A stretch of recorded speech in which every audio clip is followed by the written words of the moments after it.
Welcome to Breakthrough Barriers with Damali. I'm your host, Damali Peterman. On this podcast, we view conflict as an opportunity to reach your breakthrough. This season, we are focusing on the theme of resilience. We've invited guests who are leaders in their field, company, or industry to share how resilience helped them to get through the pandemic and break through. In this episode of Breakthrough Barriers with Damali, we're over the moon to have guest host Dr. Juliet Nevins, who is a board-certified OBGYN and healthcare executive. Welcome to the show. Thank you so much. I'm honored by the invitation, truly. Now, I'm delighted to have you here and to share your wisdom with all of our listeners. Dr. Nevins is a board-certified obstetrician and gynecologist and a medical director for the New York, New Jersey region at CVS Health. She's also the founder of Below the Belly Button, LLC. An alumna of Vassar College, she thereafter earned a master's in public administration from New York University. Her medical degree is from the University of Virginia School of Medicine. Juliet's passion is health education and wellness critical tools that change behavior. BelowTheBellyButton.com is a platform which she uses to shed light on issues material to the wellness of women. Wow, Juliet, what an extraordinary resume. Thank you. Thank you. Now, I always like to tell people how my guest and I met. Juliet and I met under a program, for a specific program of Jack and Jill of America Incorporated. And Juliet was one of the first people to welcome my family and I to the community when we moved upstate. And we also have great names. Well, I think we have more great taste in names. Taste in names, right? Because both of our sons are named Cole. So great minds think alike. Right, Juliet? Absolutely. Absolutely. I couldn't agree more. I have a talent for finding really good souls. And on meeting, I thought, wow, this woman is incredible. I'm going to bring her into my network. Absolutely. And you were incredible. I mean, like it was instantaneous.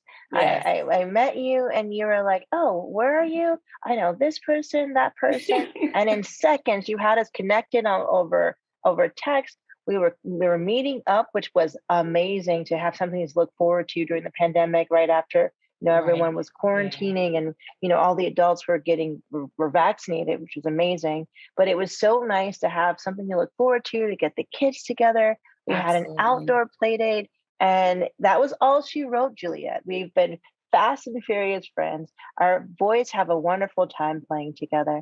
And I'm so excited to be a part of your community. And I'm really looking forward to our conversation focused on the theme of resilience, especially as it relates to conflict and how you, your company, and your industry navigated the last 18 months. The goal is to encourage and inspire our listeners to continue to break through. Mm-hmm. Now, you and I, we have an easy way of chatting, like we've been friends for 20, 30 years. So our listeners should feel as if they're eavesdropping on a private conversation between two friends. What do you think? I think that's doable. I think that's easy for us. No problem. That'll be a piece of cake. So, Juliet, and you hear me vacillate between Dr. Nevins and Juliet. That's you have a preference? Okay. No, that's fine. You're my friend, so you should call me Juliet. My friends don't call me Dr. Nevins. I'll keep that in mind. It's funny. To me, you always be Dr. Juliet Nevins. You earned that title and that distinction, and I'm so proud of you. But I get it. We're friends, and so say Juliet, I'll say Dr. Nevins, I'll say, oh, awesome one. You don't know what I might say. I might say a variety of different things. But what do you want people to know about you? Can you describe yourself in 6 words? I would say creative spirit, physician, women's health champion. I think really that would sum total, my personality, my drive, my niche, my goals, my purpose. I love that. Mm-hmm. Your purpose on earth, you said. Physician, I heard women's health champion, Absolutely. And creative spirit. and creative spirit. You are all of those things and then some, Juliet. So, how did you get here? Why are you in this field? You know, so I'll try not to be too long winded. I've been accused of that on many occasions. But I went to medical school after getting a master's in public administration because as a teenager, my goal was to prevent teenage pregnancy. Really, I really thought I was going to do that. Right. And then in college, I sort of gravitated towards social studies. And it really opened my eyes to all of these societal barriers and challenges, if you will, that women face with respect to their whole health. So I went into medical school with an understanding that to help women, to help teenagers, to make sure that pregnancies, all of them were wanted and that they were occurring at the right time in one's life, there were some other things that we have to work on, right? And there's a litany. There's income equality. There's um, making sure that people live in the right place, that they have access to the right types of food in terms of food deserts and the like. So right now, as a healthcare executive, I've taken all my clinical acumen and what I've done with it is population health.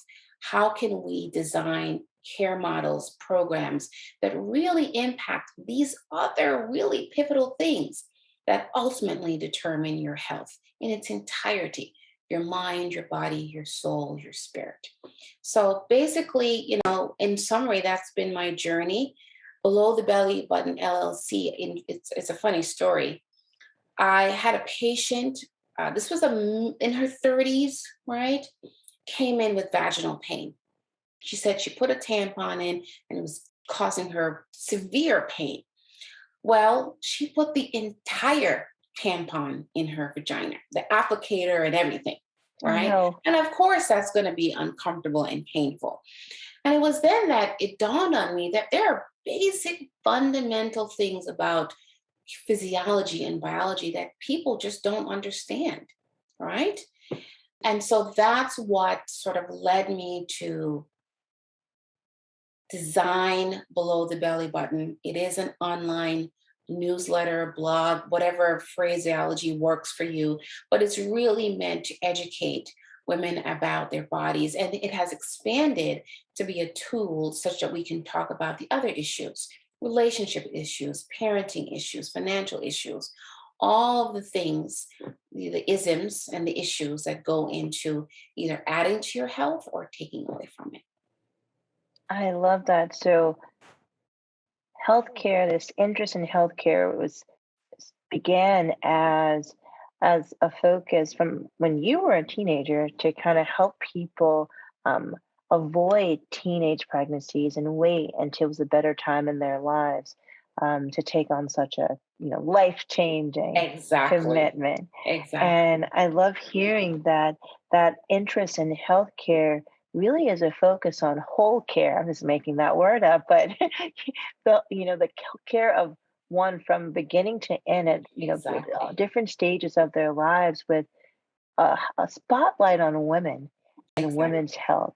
And I also like hearing you talk about Below the Belly Button as an educational tool to help people understand basic physiology, among other things. And so I'm going to add to your 6 word description of yourself, educator, Absolutely. because I know you to be someone who is an educator, a connector, someone who is selfless, who cares about others. And I've seen you as well educate children, right? So, Yes. I've seen you provide different skills and essential skills even for children as they're trying to navigate various Exactly. scenarios that could Mhm. arise, especially during their elementary school years. And so I'll throw that out there to continue to kind of add to your bucket of accolades and capabilities. As you can see, I'm a big fan of Dr. Nevins here. Um, so even though you have you started off in with the master's of I guess it's public health, right? So public Public administration. administration. So a master's of public administration, then you went to medical school, you focused on, OBGYN work, and you took that, you said that clinical knowledge and information to help you work on um, more on other initiatives as an executive, a healthcare executive. And Exactly. over the last 18 months, I'm Mhm. sure that you've seen things that you've never seen before Oh, and yes. seen responses that you've never seen before. So I'm curious to know what your sort of single biggest challenge was in running your business or working in your industry throughout the pandemic. We all sort of reverted to the online virtual platform. And initially, and there's still some conversation about, oh, this is wonderful. There's no commuting. We love it. But also true was that it did prove to be deleterious to my personal mental health because you are a captive employee, right?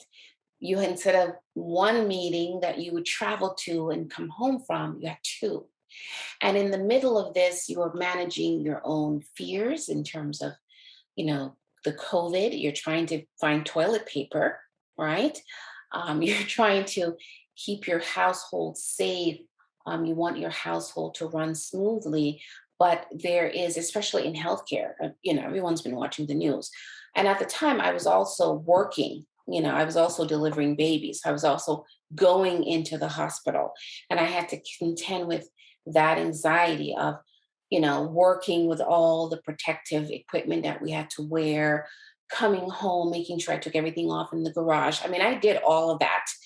Close your eyes. I don't have any clothes on. I'm going up to the shower, and then pivoting to the corporate job where I had to use a different side of my brain.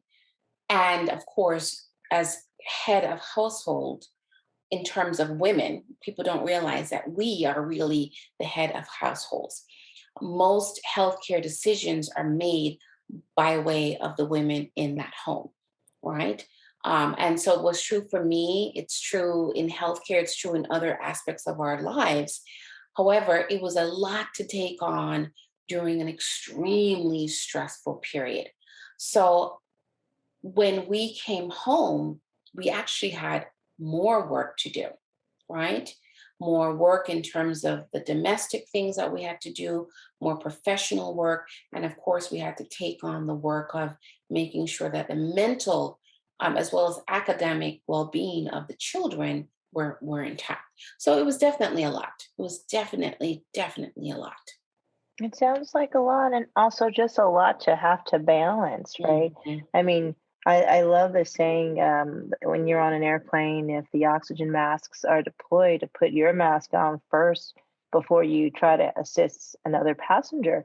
But what I'm hearing is that was impossible during COVID It was, because yeah, it was very, very difficult. And I think I got to a point where I just felt really depleted, exhausted to the bone, physically and emotionally. And what I had to do was sit and start strategizing, right? Because I need to keep putting one foot in front of the other. A friend of mine was here yesterday and she said to me, this is someone I've known since I was 17, you take on too much, right? And I promised myself as we hopefully emerge from COVID, that I would be very mindful and strategic when I added things back in my life. But in 2020, I got to a point where I said to myself, self, this is not working. This is not sustainable. What are you going to do? And it was then that because I don't like to say no. I don't like to say no. If they need me for a meeting at 4 o'clock from 4 to 6, I would really struggle through it, even though it's not something that it was feasible because of the schedule and all the things that was happening. And I had to get sleep because I have to be at the hospital tomorrow. But I think what the pandemic taught me was you really have to erect those boundaries. You really have to be unapologetic about your vulnerabilities, your need for self care.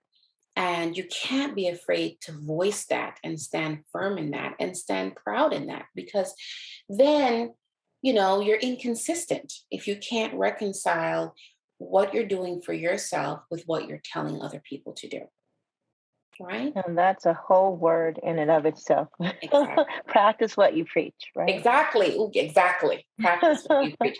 It is harder than you think. It's certainly easier said than done, but you must do it. You must do it if you're going to, break through. I mean, that's my favorite word. Right. So the thing about this situation though, Juliet, is I mean, you were literally bringing lives into the world, and Hmm. everybody knows most of the time nobody knows when a baby's going to come. They just Right. come whenever they're going to Exactly. come. Hmm. And so you're actually on someone else's schedule, right? Exactly. And then you would have the corporate aspect of, what you do, and as you said, using another side of your brain. And then also as head of household, want to be there and accountable to your son. And then there's the self-care part of it. And Exactly. so there were a lot of things that were being juggled at once. And so it's not a stretch of the imagination to understand that you would be tired. I was tired just saying it, that anyone would be tired. And not only that, I mean, I think you said this a few minutes ago. There was hope, there's despair, there's fear, there are Mhm. so many different things going on. And like that Elton John song, you are still standing. Yes. You're here, you're on this podcast, you are first, line, healthcare provider, an essential worker, and you're here and you're standing.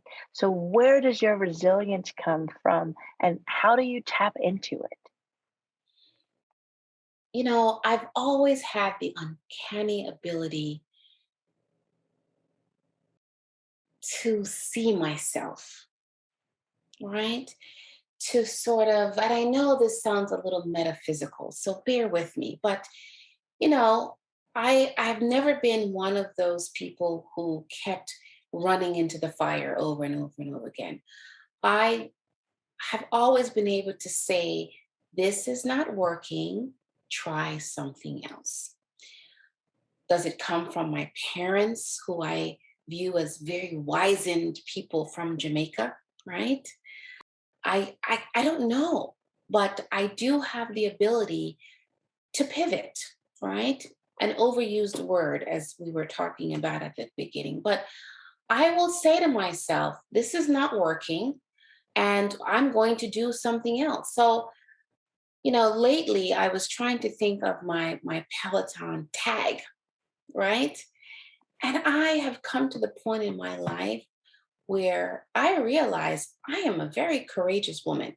And I'm not talking about the academic accolades, I'm talking about the ability to pull from all my experiences and to say to myself, I want to survive physically.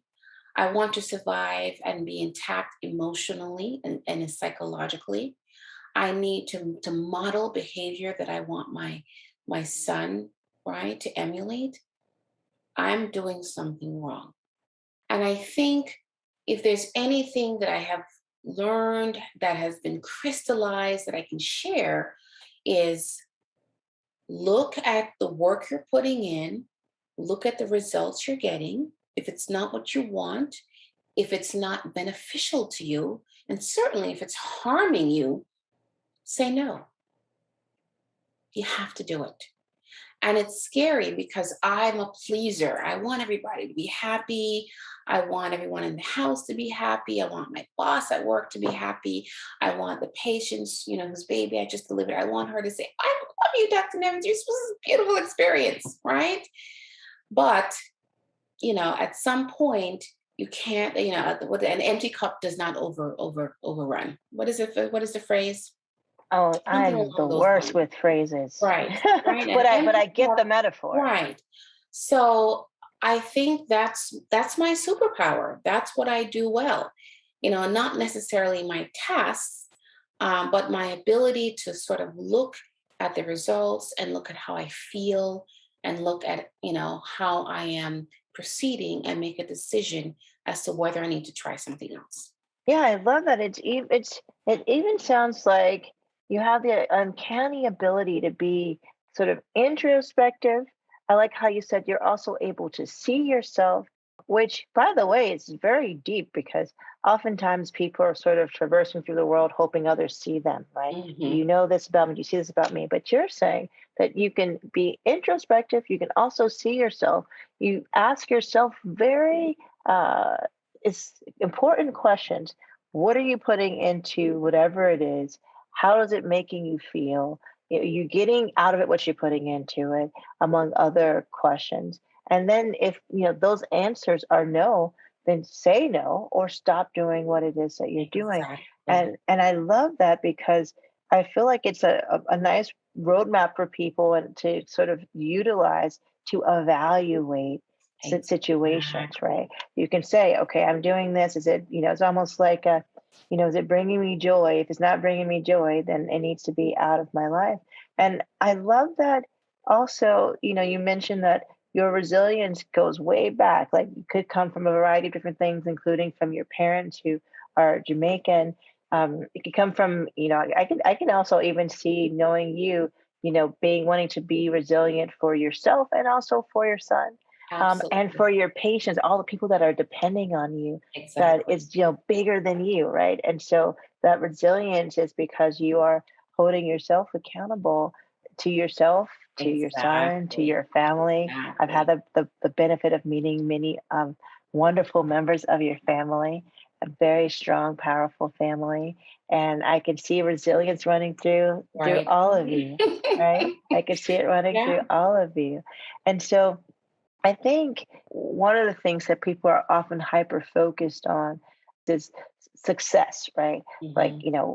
what makes one look successful? And usually from the outside, everything looks good, right? You see, the social media posts, you Hmm. see all the, not the behind the scenes, but you see all the things that comes out on the other side. Not, that saying, not how the sausage is made, but what you actually get on the Right. other side. Mhm. And so I'm curious to know if there was any mistake that you made that you want to prevent others from making.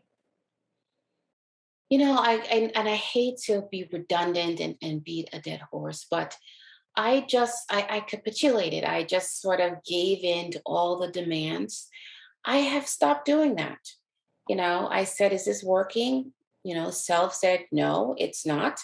And I made concrete, not just, I'm going to do this, I'm going to change. I had concrete plans subsequently, to what I was going to do to intervene and change. Like no meetings on Friday, period. Right?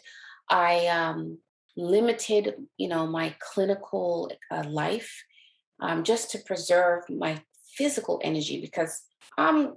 I don't know if I can do the whole staying up all night thing. That's for the young OBGYNs who can run up the stairs and catch the baby in time. But yeah, I was not doing that, right? I would complain and whine, but I was not writing down concrete, actionable things that I could do to change what was happening. And so I would say that was my error, right? Talking about it and being upset is not going to help. It did not help me, right? So in 2021, after I decided this is just not working. I'm not doing this anymore. I have to make fundamental changes. And it was then that I said, okay, what is it that I need to do? I wrote them down and I enacted those changes that I set out to make. So I think when we look at success, that's it. That is all the answer usually comes from how we're seen by others. And I will admit I fall into that too. And I catch myself, right? That is not that's not success. We worry about how we're perceived by others, not necessarily the material things that we have so much, but how do other people see us, right? And are we living up to their expectations? And that's a huge pitfall, and one that I have fallen into, right? But this whole process of being introspective and really reevaluating, action and reaction, right? What you're putting in and the results is a way to sort of counter that, and offers a check and balance system, if you will, against that, until this idea of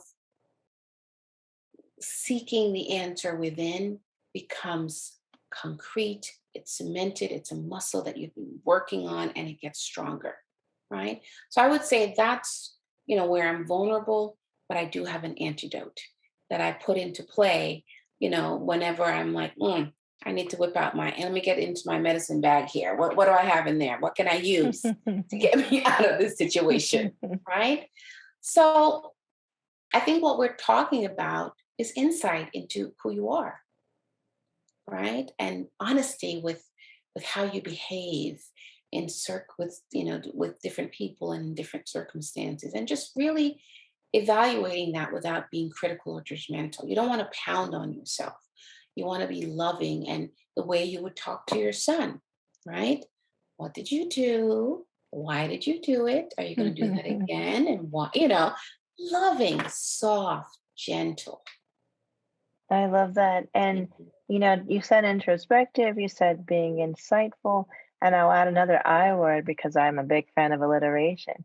Being intentional. Like Ah, what I heard you said really sounds like intentional mhm, moves to implement and execute mhm. things that you needed to incorporate, another I word, um, to hold yourself accountable and to make those changes. And Mhm, so, to wrap up, I like to say something that my mother always said to me, mhm, which she would always say, each one teach one. And so, I mm. would love for you to suggest a book, song, course, or program for our listeners. So I have dabbled, if you will, with meditation for many years, but I would say through COVID, and I would say really consistently the last few months, I've been doing meditation. Now, again, actionable items. I have a Chopra app on my phone, and it has like a 9 to 11 minute morning or daily meditation. And it's really, really good. It's short. You can do it as you're sipping your coffee. You can set your intention for your day. It's a moment to stop and reevaluate your life, and what you want the day and your life to look like. So I would encourage people to find some of the meditation, they're too long, 20 minutes, 30 minutes, it's time consuming. But I really like it because it's short, it's sweet, it's profound, it's poignant, and I have found it really, really helpful. So a concrete thing that you can do, and I have no monetary investment in it, is download the app or whatever app you like, but find something that you can actually do every day. So that's what I would leave you with. I love that. So, exercising your mind, finding some time to meditate, and finding an app that can help you if you prefer guided meditations. And the recommendation here is for the Chopra app for meditation. Juliet, Dr. Juliet Nevins, thank you so much for joining us today. Damali, it's always wonderful to speak with you. You are also very powerful, very insightful, and you're doing good work by bringing all of this information to light. We appreciate it, and I'm certainly humbled by the invitation. Oh, thank you so much. I just realized I knew so many amazing women that I really wanted to share all of this knowledge and wisdom because to me, the way that we work, we improve and Mhm. we change things that we need to change in our society is to share. Right. And I really appreciate all the information that you shared today. I would like to thank you again, thank our audience for tuning in. I'm your host, Damali Peterman, and this is Breakthrough Barriers with Damali. Please follow us on Twitter, Facebook, Instagram, and LinkedIn at Breakthrough ADR. That's the @ BREAKTHROUGH, capital A, capital D, capital R. I'm your host, Damali Peterman, and this is Breakthrough Barriers with Damali. Although I am a lawyer, mediator, and an educator, and many of my co-hosts will represent various professions, we want to be clear that we are not providing legal advice, counseling, or suggestions. Our goal is to provide a roadmap for conflict resolution to generate future conflict resolvers. Continue to break through and have a wonderful day.